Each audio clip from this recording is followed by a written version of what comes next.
Hey guys, welcome back to the Far Better Podcast. I'm your host, Michael Clark, and today we're continuing our Season 8 theme, Far Better, by quitting. And the next 3 episodes, I want to go ahead and just give an opportunity to say a few things before I introduce our guest. I know you'll see him in the title, but this is a subject matter that I think every parent should be having with their children. I know we're going to get into some things that maybe make you uncomfortable as a parent, but unfortunately, these are things that are happening all over the place, and our children are not exempt from seeing them and being exposed to them.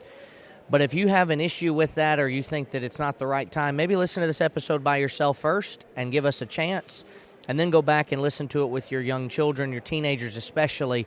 Prepare them for these things. I was in 3rd grade when this subject first was introduced to me, and so I know that that was a young age in my own life, and I think and worry so much about the advancements of immorality today and think about how young children might be that are being exposed to this. But just wanted to give that quick piece of information. These next 3 episodes will be on this subject. We're going to be talking about it. And if you'd like to listen to them first before you give them to your children, we understand, but give us a chance. This is an important subject matter. Today I have with me for the next 3 episodes, Joe Wells. Joe, thanks for being on, man. I appreciate it. Thanks for having me on. I appreciate it, and I look forward to talking about an issue that is very uncomfortable for a lot of people. But I will tell you this, and I think we all know this, it's just recognizing it, that we better start being a voice that discusses this issue from a biblical perspective, because our children are seeking out answers from the internet, from their peers, and of course that's not always going to get them the answers and a God honoring answer, at least, right, that they definitely need as they progress through their maturation process. That's right. And for anybody that may not know who Joe is, he's a friend of the network, been on a few times before, but you work with Kyle Publications as well as Freed Hardeman University, and your podcast is the Hey Joe Show, which I always feel like we're brothers in that regard, because we were doing this together. I was doing Lessons from a Park Bench, and you were doing the Hey Joe Show, and I remember coming in and watching you do the Hey Joe Show and think, that's where I want to get to do, and I need to learn how to do stuff like this. And so you've been a good mentor and a good encourager. I'm so glad that we have a chance to talk about this. And I want to, before we start with the questions, explain why Joe Wells is the one that is doing this, and give you a chance. This will be in the show notes, but Joe's podcast did an entire season, right, covering this entire subject of pornography and looking through, interviewing different people, including interviewing someone who was actively struggling with the addiction.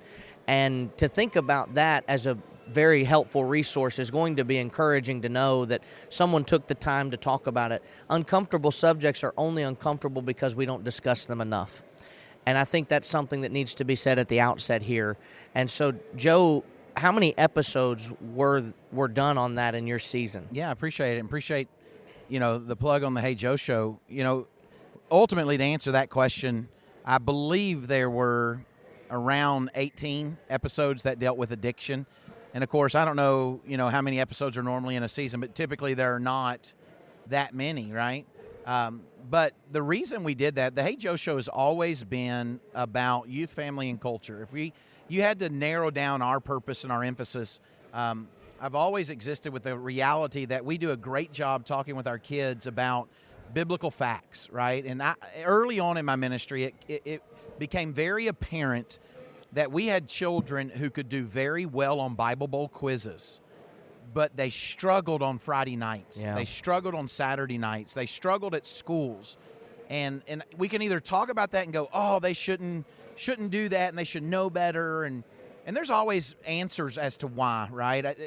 Good kids can sometimes make bad choices. Yeah. But sometimes we have compartmentalized what it means to have a relationship with God to certain facts, right? Now, Right. I believe faith is definitely based upon the knowledge.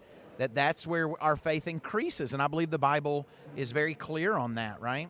But at some point in time, we've got to talk about how those facts, how that biblical knowledge is to relate to real life. Right. And so that's where the Hey Joe Show, dealing with culture, dealing with family issues, we've made it kind of, I guess, our hallmark that we hang our hat on is that we don't run away from difficult issues.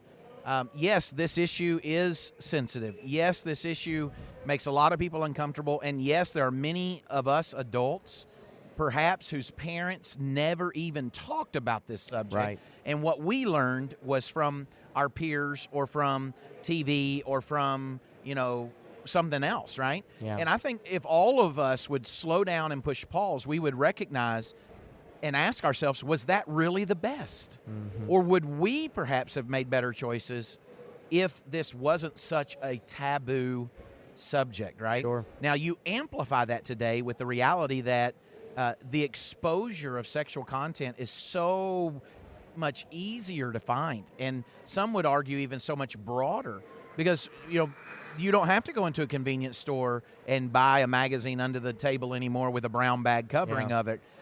That's not the sole source of consumption. As a matter of fact, the number one source of consumption of this kind of material is over our cell phones. And it's one of those things that the more our culture changes into a technologically advanced culture, those things aren't going away, which means this is only going to become more prevalent. And so what we did is we set out to say, we got to talk about this. I've looked at the statistics for years. I think all of us who want to help people in ministry or talk about what's going on in culture, we've looked at these issues for years, but we don't necessarily approach it well. And by that, I mean this. Typically, we'll say, well, we need to teach a sermon on it, or I think I'm going to write an article on that, right? And the approach is, hey, it's against God's will. It's not good for you, so don't do it. Right. Here's what I learned, and this is what we're going to get into. Every one of the individuals who came on our show, they knew it was wrong. Mm-hmm. They knew it was against God's will. And so when we say, hey, that's wrong, they say, I know. When we say we can give you scripture verses that show it's wrong, they say, I can too. The question is not, why did they get wrapped up in it? Was it a lack of knowledge? Oftentimes it's the same question. Why did Eve eat the fruit? Yeah. Why did David take Bathsheba? Why do any of us knowingly go against the will of God? That at the core is where this question lies, and we've got to then start addressing it to that extent. I don't say quit preaching at it, quit teaching classes. I think we need to continue to help people grow in those ways, right? Remembering constant edification and challenging, but there's got to be more. And so what we did on the Hey Joe show for this season was it was totally a season of in their own words. I put out a plea on social media for anybody who was struggling with this, who had struggled with it in the past.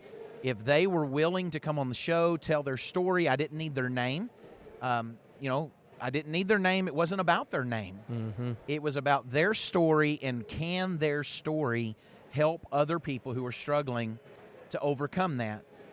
Sometimes when you hear me talking about something, it may make it easier for you to talk about something, right? And I know that's come out of this. Sometimes we just wait on somebody else is talking about it, so now I have permission to talk about it. And, of course, healing of this nature does not come because we hide. Yeah. Hiding is not going to bring healing. What's going to bring healing is openness and honesty with this. So, anyhow, that's why. You say, why Joe? I don't know. I guess it's because I got tired of us just knowing it exists but not saying anything about it. And I'll be real with you. My wife, Erin, who's typically a co-host on our show, she wasn't on this episode or on that particular season. Yeah. Not everybody is comfortable with it, but number two, we felt like it was one of those things that since we had interviews on, that if I acted as the interviewer, that might make it a little easier, especially with men, knowing that it was a guy who was talking about it. Right. That might make it a little easier. So, anyhow, that's why. Yeah. I don't, maybe I wasn't the guy, but I will tell you this, I had to turn people away from coming on the show because I just can't do, 25, 30 episodes. I guess I could. Yeah. But eventually people go, oh, it's okay, we get it, right? But here's the deal. We say that maybe because we're coming from our perspective, but people who are in the addiction, believe it or not, it helps to know they're not alone. That's right. Well, when you think about this too, people might be sitting and listening saying, why should someone care about this? Why does it matter? because it doesn't affect me or it doesn't affect my family, and it may not. But Joe, you've got some statistics here. Give some of these statistics as why we need to care about this subject enough to discuss it and refute it and preach out against it. Yeah, well, and the reality is the why is because more people are wrapped up in this than we care to acknowledge. Right. And I don't know how better to say that, because we tend to think that what other people do, what they do is a big deal. What we do is not necessarily a big deal. And the majority of those who get wrapped up in a pornographic addiction, it starts with, is it really a big deal? After all, I didn't act, and I'm trying to be cautious because I know this may be shared with family units, but I didn't act on any of my looking at pornography, or, hey, I only did it once. I'm not going to do it again. I'm not really that bad of a person. Here's what's interesting. The people who become addicted to this, none of them set out, they woke up today and said, I think I'm going to become an addict. Right. Nobody does that, That's right? And so why should we talk about it? Well, you talk about the statistics, right? It's interesting. I have statistics that say over 28,000 individuals are watching pornography every second. Wow. More than $3,000 is spent on pornography every second on the internet. 40 million Americans regularly visit porn sites. 35% of all internet downloads are related to pornography. When the statistics, though, get to who's watching it, it's quite interesting. When it comes to men, 79% of 18 to 30-year-olds are watching it. You would assume as we age that it would become less and less of an issue because of biology, because of changes in life. 67% of those 31 to 49 are watching pornography at least once a month now. And even beyond that, when you go up, 50 to 68-year-olds, they're watching it too, 49%. Now, I want you to pause for a second. Half of those who are 50 to 68, we thought it was just a teen problem. We thought it was just that young 20-year-old who was in college problem, right? And this doesn't say, hey, these are the dirty old men. As a matter of fact, it might shock you. One of the things that became very apparent on this podcast doing the interviews are these are people who look just like you and I look. Yeah. They are going to worship every Sunday. They are perhaps even preachers, teachers. These are individuals who come, some from broken homes, but some from what we would say are, that's a solid Christian home. Right. And so the idea of, hey, why do it? And that's just the men, right? So when you go on down the line of those who look at it more times, the statistics are still there, at least several times a week for men. 18 to 30-year-olds, 63%. 31 to 49-year-olds, 38%. That's still almost 1 out of every 2. Yeah. And when you get to 50 to 68-year-olds looking at it several times a week, 1 out of every 4. Now, look, those are men. Many people think, well, women don't look at it. Well, 18 to 30-year-olds, at least once a month, 76%. That's 3 out of 4. This is no longer a problem that we can only discuss in the circles of, hey, we need to separate our teen boys and our teen girls and have a discussion and talk to our teen boys about this. And we'll talk about that because there was a young lady who came on the show. Yeah. And she woke me up to the reality that perhaps we have not been discussing this in the correct way for years. But it just goes on, right? So the statistics are there, Michael. But why should we talk about it? That's the question. Not just because it's more prevalent than not. But number 2, it's destroying marriages. And the reality is the sexual aspect of the marriage is a God-created aspect of that marriage. I didn't create it. The marriage bed is to be undefiled, the Hebrew writer would say, right? This is a gift from God. But when we bring baggage into the bedroom, it will impact us. And so much about the physical side of marriage is a psychological component. It's not just a physical component. There's so much that goes into it, which is why it is so special to marriage. Right.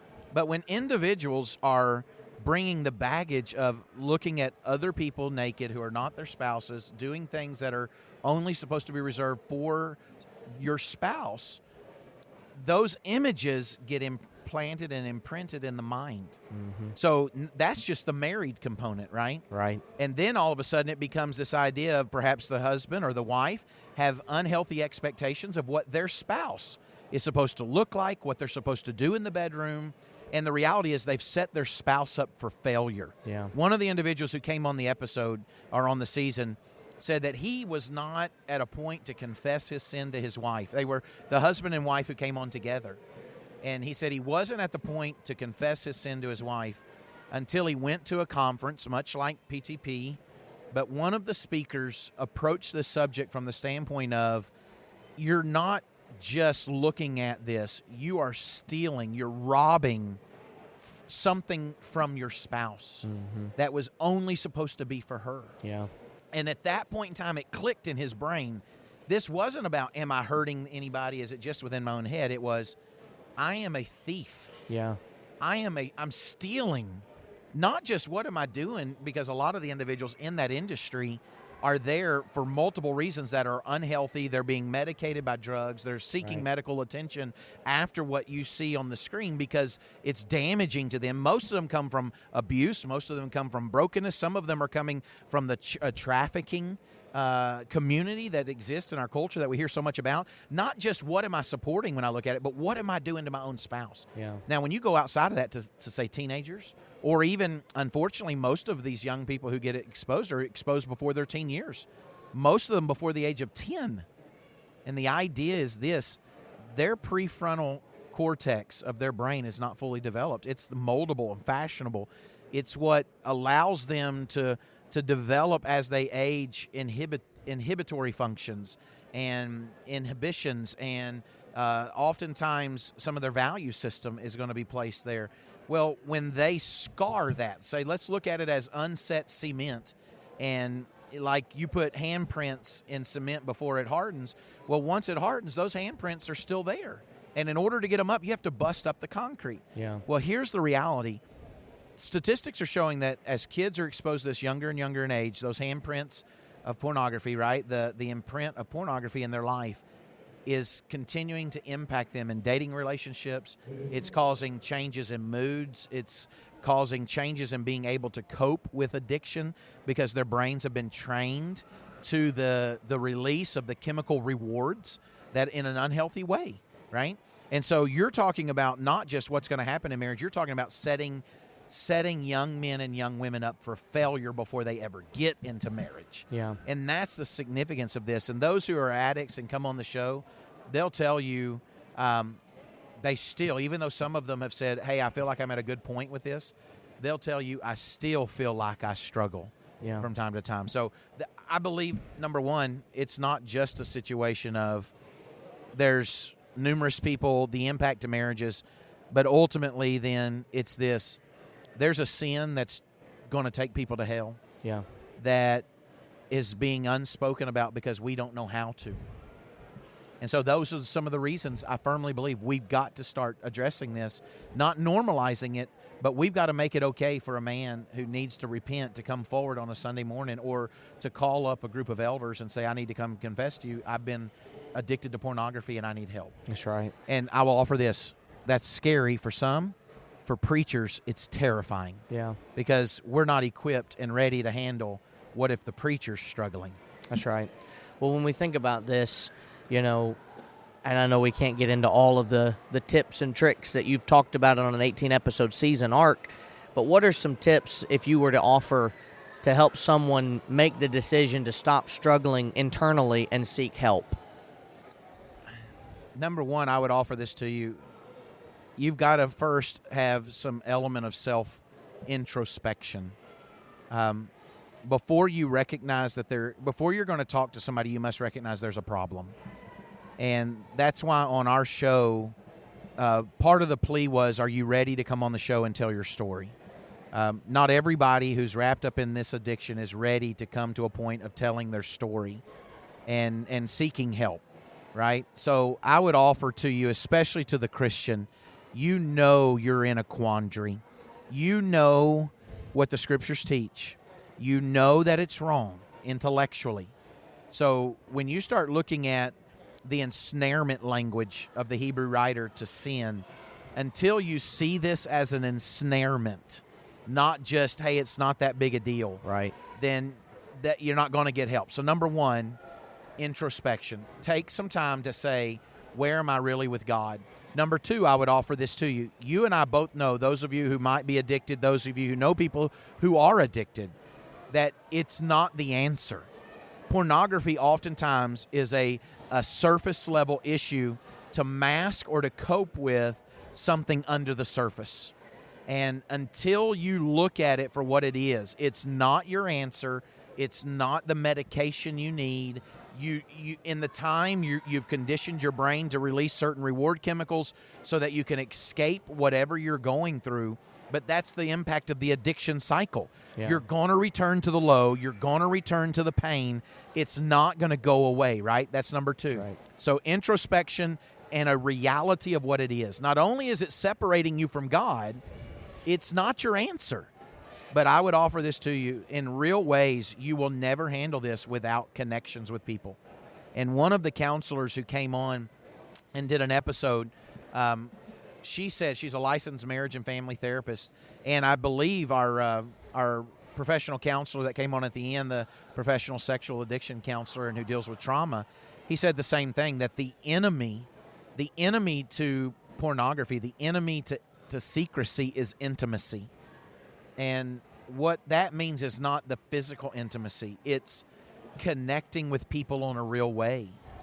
So maybe the husband and wife, that where the husband's involved with this, but yet they go on, they show up to the church building, they raising their kids. But in the deepest, darkest secrets of his life or her life, they're looking at this. The question is, why is that the case? What levels of connection are being lost or not being had? Or even worse, and this is something that's far beyond you or I, where professionals have to come in, what is it about their past that maybe they experience that's causing them to guard against true intimacy with their spouse, with brothers and sisters in Christ? Why is it that they're struggling? But so I would offer to you that you've got to work on your connectedness with people if you're going to work on this other subject. Because here's the deal. If addictions were as easy for you and I to say, hey, just stop it, just stop it, just quit, stop. Then if that were that easy, everybody would do it. So the reality is it's not that easy.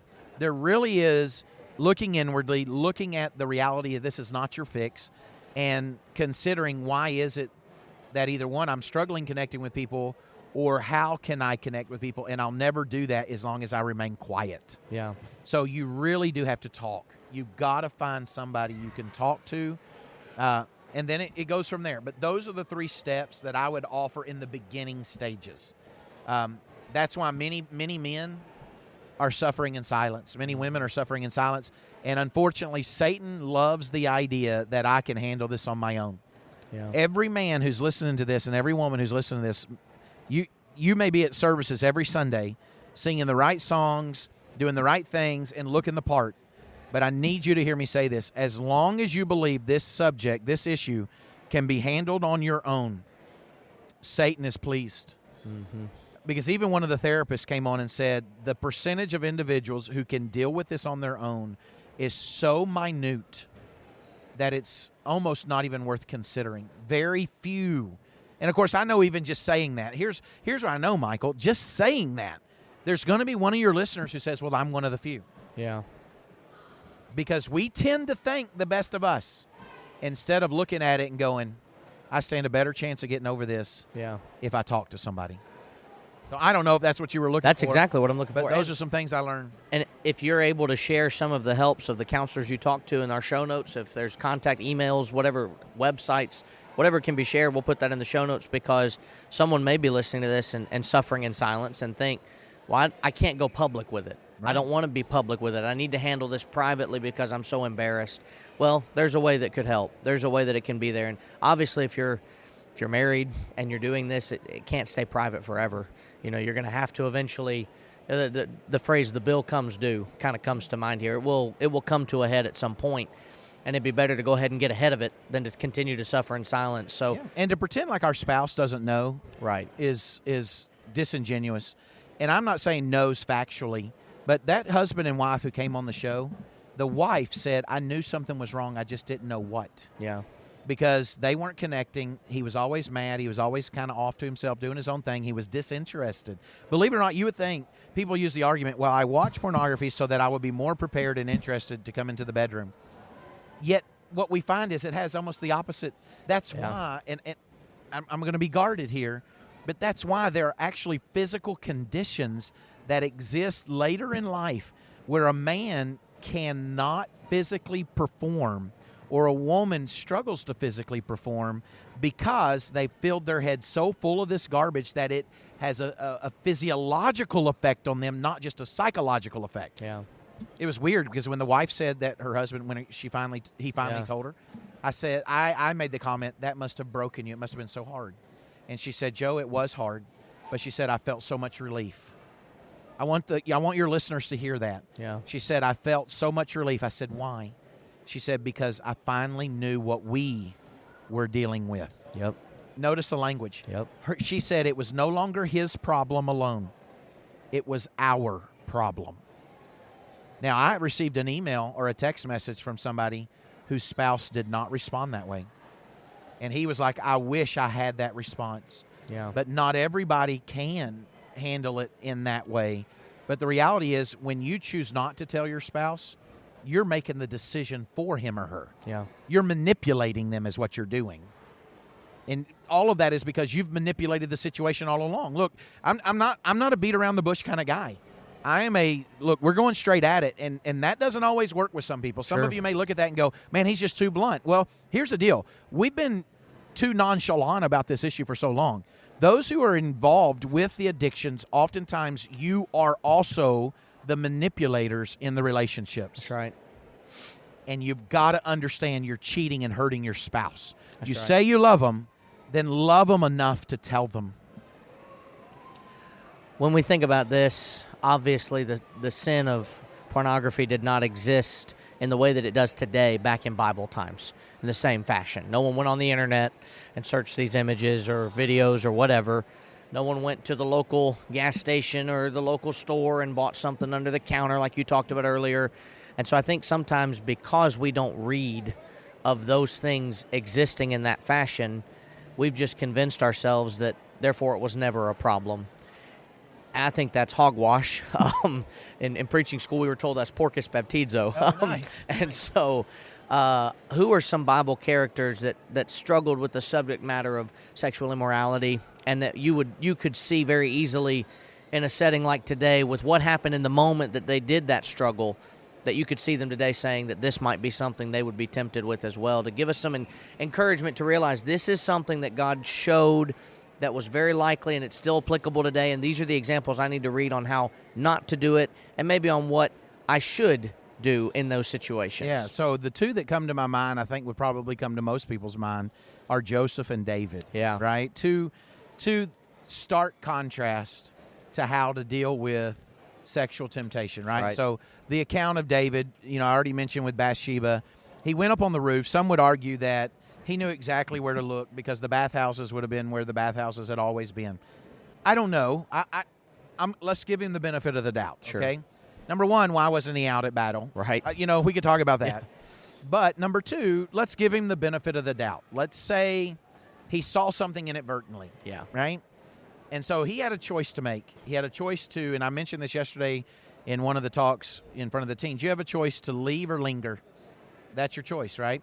David, obviously, he chose to linger on that, and not just linger on it, but he sought her and brought her and even found out more information of the forbiddenness of him doing what he ultimately did, which was take another man's wife.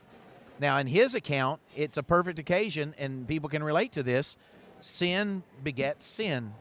You've got to cover it up. And that's the way most people look at sexual sin. That's right. Is I've got to get rid of the evidence. I've got to get rid of it, right? So on this subject, they'll try to go in and erase their browser, or they'll try to go in and erase their history, or, things along those lines. And of course, I tell those who I counsel with this, number one, if I'm counseling a husband who struggles with it, I want to make sure his wife knows that she needs to check his browser on a daily basis. And if at any point in time there's ever anything erased, that's a red flag. Mm-hmm. He no longer has the right to privacy, because secrecy is where this stuff lies, right? Mm-hmm. And that's what David did. He wanted to keep it under the level of secrecy as much as possible. Now, Joseph, on the other hand, is a totally different story. He had made a decision that he was not going to sin against God, and he was not going to sin against, ultimately, Potiphar. And I look at that, and of course, we don't know how old Joseph was, but there's likelihood he was in his late teens, possibly maybe early 20s, maybe. But at the beginning, when we read the book of Genesis, he's in his teens, And so it's the idea of this brain that has hormones raging just like any other teenage brain, Sure. right? And Potiphar would have been able to afford a pretty beautiful wife, is the understanding of the culture of that time. She would not have been as dark skinned because she wouldn't have been working outside. She would have been more fair complected. She would have been more into the beauty and the dress and the pomp and circumstance, is what people would have believed. So here's this beautiful woman that comes to this guy and says, hey, here I am. Nobody will know. And he didn't just say no once. He said no multiple times. And what that teaches us is sexual temptation doesn't just happen once. You don't just have to overcome it once, right? In other words, he was confronted with it day after day, and day after day he still said no, until eventually, obviously we know, she fabricated an account, accused him of something, and he suffered for it. But 2 different occasions. Now, those are just the 2 ones that are the lowest hanging fruit. Those are the softball cases, right? But ultimately, when you read through the Bible about the cases of sexual immorality, the warnings against sexual immorality. I mean, I pulled up here in my text 1 Thessalonians chapter 4, verse 3, where the Bible says, for this is the will of God, your sanctification, that is, that you abstain from sexual immorality, that each of you know how to possess his own vessel in sanctification and honor, not in lustful passion like the Gentiles who do not know God. In other words, it is pretty clear there is a category of people who do not know God and a category of people who do know God. And it is interesting that Paul, writing to the brethren in Thessalonica, would draw that stark contrast. Now, Paul would also bring that up with the church in Ephesus in Ephesians chapter 4. Walk no longer as the Gentiles walk, right? Having become callous, giving themselves over to every form of sexual immorality. So the idea is this, that the Bible speaks to this subject. Mm-hmm. It just doesn't say, hey, be careful of the internet, right? Yeah. Now, Michael, and I'd have to go back. I've been jogging my memory, and one of your listeners may know this, and of course, this would be a fantastic time for the listeners to give some feedback on the show. Sure. If I'm not mistaken, in the Old Testament, there was a time where the children of God, at least the leaders of the children of Israel, there was a statement about them going into secretive places. And the implication is observing images that were inappropriate, perhaps that had been drawn on the wall or what. But I was trying to find that, but just in the time that it was brought up, I was like, man, my brain's not working fast enough. But either way, this issue has been something that mankind has struggled with from the beginning. And what you think about it, right? God created sex. Yeah. God created these urges. He created them as strong as he did. Yes. Right? But he also created the place where those were supposed to be 100% enjoyed, and that is between a husband and a wife. Yeah. And what I want to tell your listeners, and I know you know this, but to the person who perhaps is listening to this, struggling with addiction to pornography, when you do it God's way, within the confines of what God intended, you're going to enjoy it to the level that God intended for you to enjoy it. Mm-hmm. Right now, those of you who are doing this online, perhaps you're the one who's addicted. I promise you're not going to find the answers that you're looking for. Not where you're looking. And unfortunately, you're shortchanging yourself. Yeah. Right?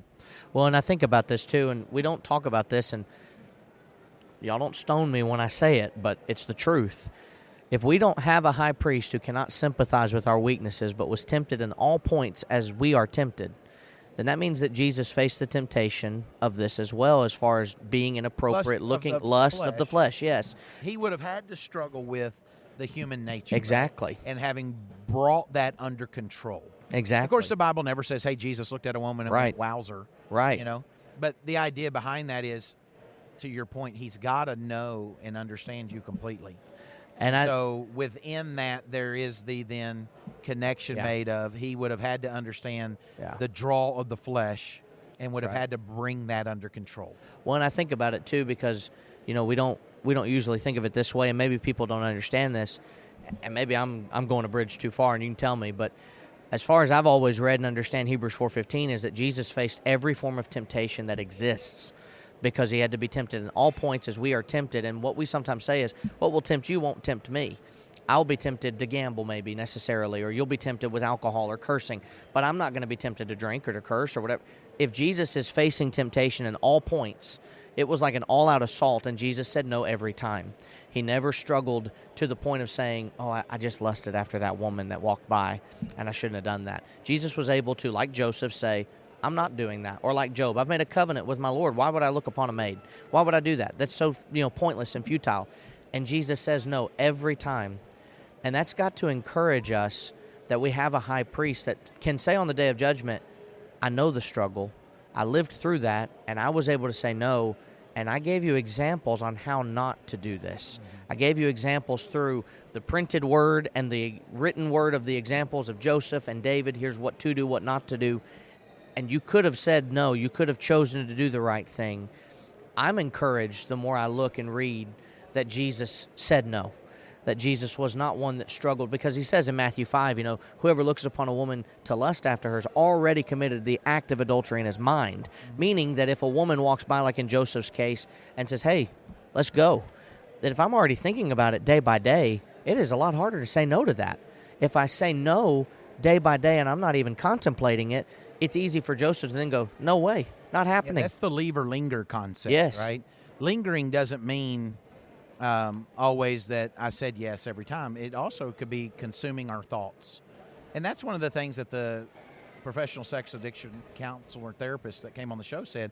He said oftentimes people who get wrapped up in this, they, believe it or not, they actually walk down a pathway that leads them to a conclusion that they knew it would happen, but it's in slow incremental steps. Yeah. It's the idea, okay, if you take this picture out, and that he used the example of ice cream. At the end of the day, he's had a hard day, but he's ready to relax and, kind of self-medicate with ice cream. And he makes sure that he takes the turn to go by the grocery store. When he could have turned the other way, he turns to make sure he goes by the grocery store. I'm here. I might as well go in and get some. That's right. And then he gets the kind that he wants, but I won't eat it or eat it all. And then he, instead of, getting home and putting it in the freezer and going about his day, he grabs a spoon, and instead of putting some in a bowl, he grabs the whole carton. And then before too long, you're like, man, I ate the whole carton. I can't believe it. Yeah. It's like, well, it's because you set yourself up over incremental steps to do that, right? So to your point, Joseph, it does not seem like he lingered. Yeah. And even in his thoughts. And I love the point that you made there, because Psalm 1 shows it too. The righteous man doesn't walk, sit, or stand in the way of the wicked. And we have to make sure we're guarding our hearts. Well, next week, we're going to talk again. I've got 3 more questions to ask you. And I think we'll close it next week, because all 3 can be asked then. And that will also be good to have these kind of be bookended together. Thank you so much for listening. Joe, thank you for being on. I'm grateful that you've taken the time to cover this and look at it in a way that we need to be facing it. We need to say this and realize it. And I'm grateful that we have the resources that you provided with your season, and we'll put that information in the show notes. Don't forget, you can find all of our information for the Scattered Abroad Network down below in the show notes. And until next week, don't forget to please God now, so our eternity can be far better.